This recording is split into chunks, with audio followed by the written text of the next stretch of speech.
Hi friends, happy independence day.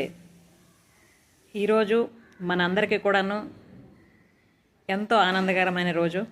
ఎందుకంటే complete India అంతా కూడాను ఇండిపెండెన్స్ డే అబ్జర్వేషన్లో చాలా హ్యాపీగా ఉంటుంది. అయితే ఇక్కడ ఒక్క క్షణం మనం ఆలోచిద్దాం, నిజంగా మనం ఇండిపెండెంట్గా ఉన్నామా?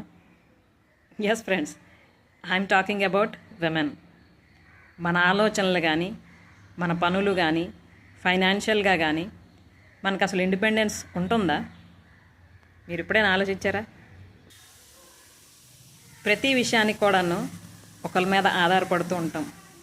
ఈవెన్ మనం హ్యాపీగా ఫీల్ అవ్వాలన్నా కూడా వేరే వ్యక్తుల మీదో వేరే పరిస్థితుల మీదే డిపెండ్ అయి ఉంటాం తప్ప ఆ హ్యాపీనెస్ మనలోనే ఉన్నది అన్నది గుర్తురాదు మనకి. ఇకనైనా గుర్తు చేసుకుందాం, ఎప్పుడు కూడా హ్యాపీగా ఉందాం. With happy women.